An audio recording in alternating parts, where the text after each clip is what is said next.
নমস্কাৰ আজি আমি আৰম্ভ কৰিবলৈ লৈছো কিছুমান articles and amendment of Indian constitution আৰু লগতে আমাৰ কিছুমান কাৰেণ্ট এফেয়াৰ্ছো ইনক্লুড আছে যিবিলাক প্ৰিভিয়াছ ইয়েৰৰ ওপৰত বেছ কৰি ৰখা হৈছে তো আশা কৰোঁ আপোনালোকে ভিডিঅ'টো ভাল পাব আৰু শেষলৈকে চাব ইম্পৰ্টেণ্ট হয় আজি আমাৰ প্ৰথম প্ৰশ্নটি আছে matches the following articles and their subject ইয়াতে আৰ্টিকল দিছে আৰু ছাবজেক্টবিলাক দিছে আৰ্টিকল 14 ৰাইট টু ইকুৱেলিটি সেইটো হয়নে একেবাৰে শুদ্ধ হয় Next to Article 21, Protection of Life and Personal Liberty. এটো শুদ্ধ হয় 21 আমি আমাৰ কি জানো Protection of Life and Personal Liberty আৰু 21A আমি জানো এইটো হৈছে আমাৰ Right to Education. Next হৈছে Article 32. ইয়াতে কৈছে Right to Constitutional Remedies. এইটো এটা ইম্পৰ্টেণ্ট হয় তো এইটো শুদ্ধকে আছে 32 টো Article 368 এটো হৈছে Amendment of the Constitution. এটো ইম্পৰ্টেণ্ট হয় কেতিয়াবা আপোনালোকৰ গুটেইটা মিলাবলৈ নিদি এটাও সুধিব পাৰে সেইকাৰণে আপোনালোকে মনত ৰাখি ল'ব তো যেহেতু গুটেইকিটা শুদ্ধকে দিয়া আছে সেইকাৰণে আমাৰ অপচন নম্বৰ A হ'ব শুদ্ধ উত্তৰ A1 B2 C3 D4 next আছে আমাৰ কিছুমান কনষ্টিটিউচনেল আৰ্টিকলছ আছে আৰু লগতে প্ৰভিজন আছে এডুকেশ্যনেল প্ৰভিজনছ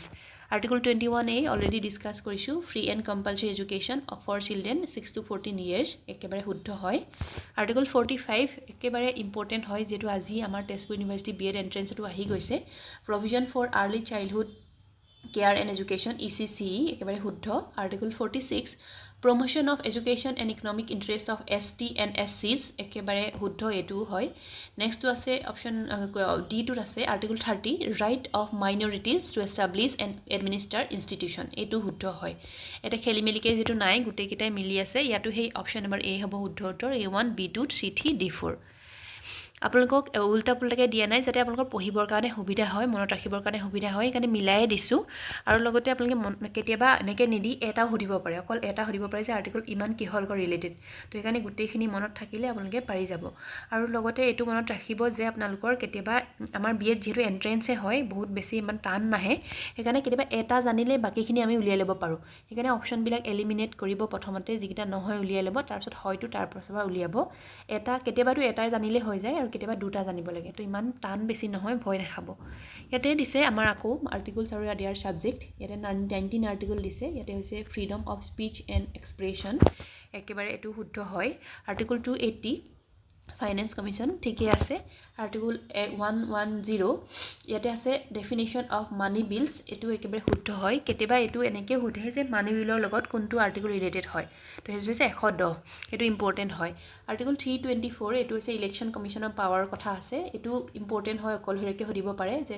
ইলেকশন কমিশনৰ পাৱাৰৰ কথা কোনটো আৰ্টিকলত আছে আৰ্টিকল নম্বৰ 324 তো ইয়াতে যেটো শুদ্ধ হৈ আছে ইয়াটো হে একেই হ'ব option number is the right one A1 B2 C3 D4 উল্টা পুল্টাকে দিয়া নাই আপোনালোকে আকৌ নকব যে কিয় মিলাই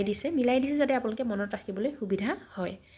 নেক্সট আছে আমাৰ কি which of the following amendments of the Indian Constitution confirms the reservation of 10% seats in educational institutions for economically weaker section ELEs তেওঁলোকৰ কাৰণে 10% আমাৰ সিট ৰিজাৰ্ভ ৰাখিব এডুকেশ্যন ইনষ্টিটিউচনৰ কাৰণে এই কথাটো কোনটো এমেণ্ডমেণ্টত আছে সুধিছে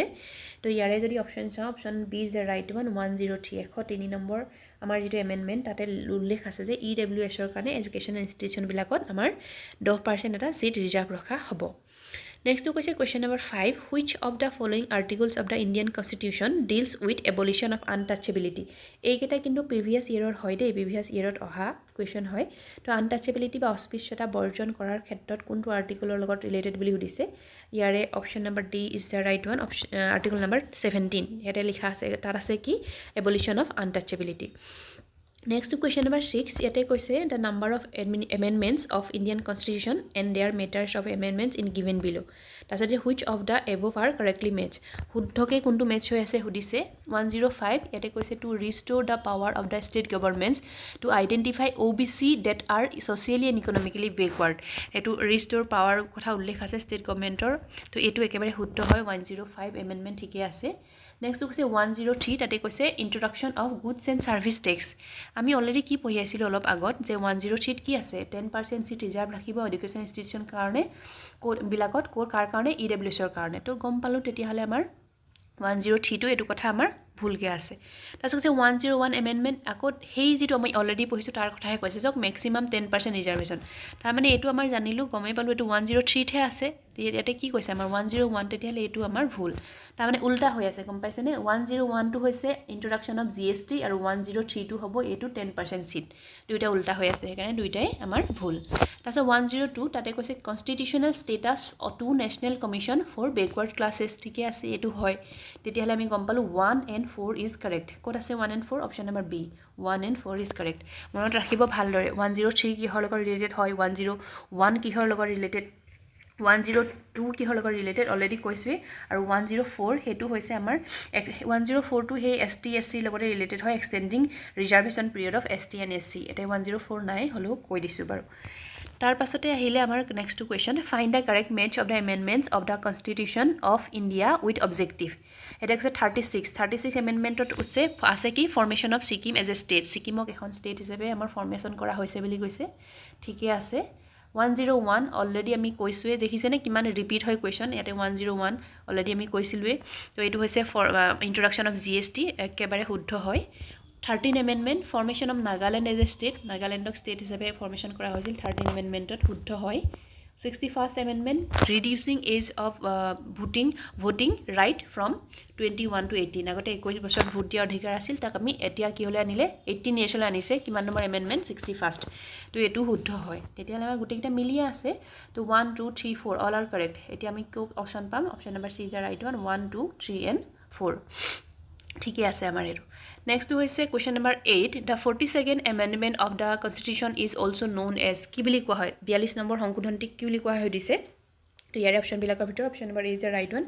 মিনি কনষ্টিটিউশ্যন বুলি কোৱা হয় তাৰপিছত কৈছে হু ওৱান এতিয়া আপোনালোকে 42nd এমেণ্ডমেণ্টত কি এড কৰিছিল এইটো আপোনালোকক হোমৱৰ্ক দিছোঁ নিজে চাই ল'ব দেই তাৰপিছত এইটো আমাৰ কাৰেণ্ট এফেয়াৰ্ছৰ দুটামান কুৱেশ্যন থাকি গৈছিল সেই লাষ্ট ইয়েৰত আহিছে মানে পেপাৰত আহিছিল 2024ৰ কথা আহিছে IPL কোনে জিকিছিল আমি অলৰেডি গমেই পালোঁ তাৰপিছত IPL জিকাৰ পাছত আৰু এটা কুৱেশ্যন আহিছে IPL ৰিলেটেড লাষ্ট টাইমত 2024 চনত আহিছিল তো হু ওৱান দ্য অৰেঞ্জ কাপ মানে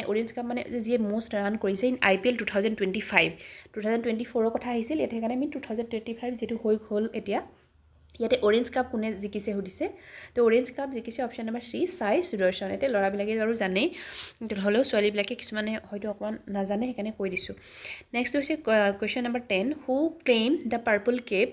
most wicket in IPL 2025 next ইয়াতে কৈছে কোনে পাৰ্পল কেপ পাইছিল সেইটো হৈছে মষ্ট উইকেট তো পাৰ্পল কেপ পাইছে এইটো আমাৰ প্ৰসিদ্ধ কৃষ্ণা অপশ্যন নম্বৰ চি প্ৰসিদ্ধ Krishna Question number 10 who was awarded the prestigious Dr. Bhupen Hazarika Award 2025 এটো আমি অলৰেডি ডিসকাস কৰিছো জুবিন গাৰ্গ আছিল এটো আমি নেক্সট আছে which article directs the state to provide early education childhood care and education for children below age of 6 years এটো আমি কৈছো অলৰেডি 45 article number 45 ECCE এটো কথা আমি উল্লেখ কৰিছো Next হৈছে 12ত আছে which constitutional amendment inserted article 21A in the constitution তো এটো জানে আপোনালোকে কিমান হয় এটো article 21A 86 amendment option number C is the right one 86 amendment তাৰছত কৈছে who is the present chief justice of India present chief justice কোন হয় দিছে তো এয়া জানো আমি Bhushan Ramakrishna Gavai option number C Bhushan Ramakrishna Gavai তো আপোনালোকৰ কাৰণে এটা কোৱেশ্চন দিছো কমেন্ট কৰিব আমাৰ chief justice of Guwahati high court কোন হয় বৰ্তমান হিয়া কমেন্ট কৰিব তো এইকেইটা আছিল আমাৰ কোৱেশ্চন আজি বহুত বেছি গাটো বেয়া একদম জ্বৰত থাকিব পৰা নাই হলেও আপোনালোকৰ কাৰণে ভিডিওটো বনাইছো আশা কৰো আপোনালোকে ভিডিওবিলাক ভাল পাইছে ভাল পালে লগৰ বন্ধু বান্ধৱীলৈ শ্বেয়াৰ কৰিব লগতে সাবস্ক্ৰাইব কৰিব থ্যাংক ইউ ফৰ ওয়াচিং ভালদৰে পঢ়া শুনা কৰি থাকক